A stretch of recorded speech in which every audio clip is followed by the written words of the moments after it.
Good Morning Business, le débat. L'UDP propose le Big Bang fiscal. L'organisation patronale reprend à peu près tout ce que proposait Antoine Fouché dans son livre publié en septembre. Tout. Ouais, non, mais il était présent à côté de Michel Picon, Antoine Fouché.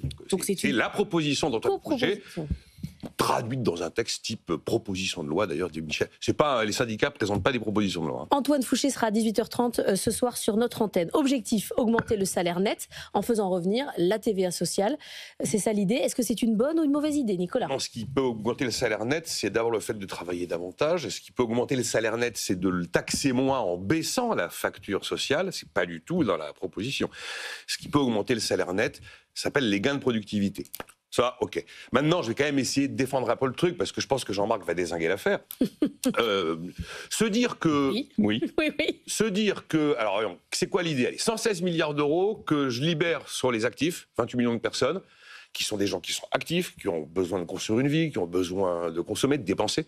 Et puis je fais payer ça par ceux qui en fait épargnent le plus. Je fais payer ça par les revenus du capital, je fais payer ça par les retraités les plus riches, je fais payer ça par le consommateur, et notamment celui qui achète des produits chers et des produits de luxe, et je fais payer ça par les gros héritages.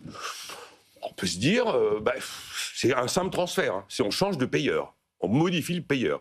C'est ni de la c'est ni de la CSG ni de la TVA sociale, c'est je détaxe le travail de la CSG et je bascule 116 milliards sur d'autres personnes qui vont payer à la place de l'actif.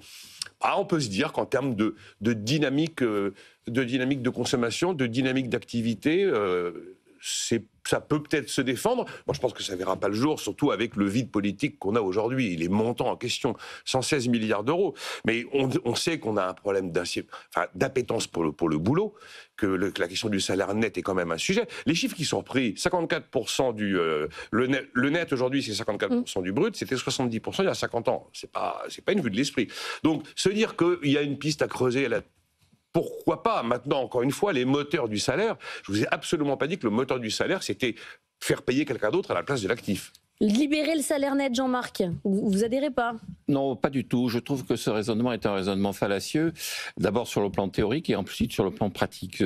Sur le plan théorique, d'ailleurs Antoine Fouché le reconnaît lui-même, jamais le travail n'a autant rapporté. Il dit le véritable problème dans son livre, c'est pas tellement la rémunération, c'est l'évolution de la rémunération.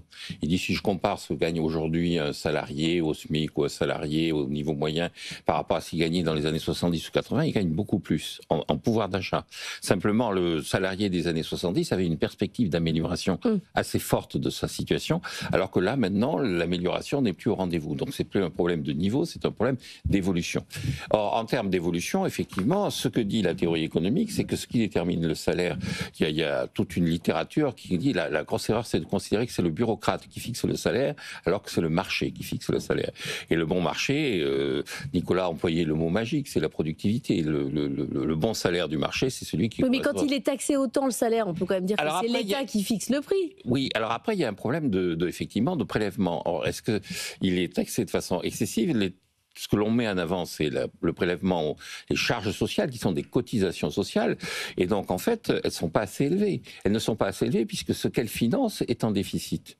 Donc le véritable problème, c'est que... Si vous voulez monter davantage... Vous voulez augmenter les cotisations sociales sur les salaires, Jean-Marc? Exactement. D'accord. Non, vous allez encore pas être élu. Alors là, il répond à la question, alors comment faire baisser le salaire net? Bah oui. Oui, et donc... Jean-Marc, il va falloir une sécurité privée. Hein. Oui, non, mais attendez, je précise ma pensée. Oui, allez-y. Il faut équilibrer les comptes sociaux, tout le monde le dit. Tout le monde dit c'est un vrai problème.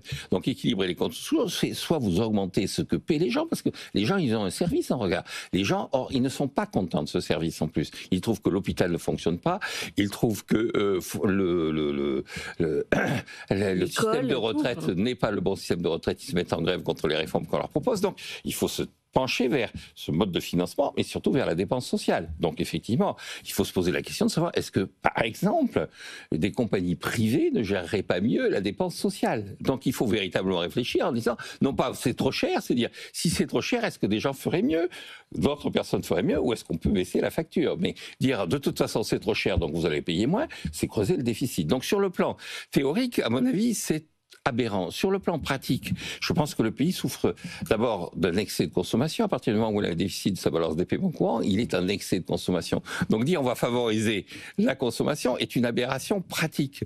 Le deuxième constat que je fais, c'est tout ce raisonnement sur la TVA sociale. Ça fait 40 ans qu'on pose la question aux économistes, 40 ans qu'il y a eu les assises générales de la sécurité sociale en 1985, dont la seule conclusion pratique était que la TVA sociale était une aberration. Et le troisième élément que je mettrai en avant, c'est tout le monde dit qu'on ne travaille pas assez. Vous savez, mon slogan reste toujours le même. Produire d'abord, revendiquer ensuite. Et ça, c'est du Maurice Thorez. Donc, c'est pas un leader ultralibéral qui dit ça. Merci. Vous gagnez trop, il faut baisser votre salaire. Oui, non, oui, mais il faut le prendre dans le contexte et le réexpliquer, parce que là, c'est un peu violent. C'est assez violent, mais après, quand on regarde dans les détails, c'est pertinent. Merci, c'est souvent ça avec vous, avec votre raisonnement, Jean-Marc. C'est fini, mais c'est fini depuis au moins 1 minute 30, vous savez.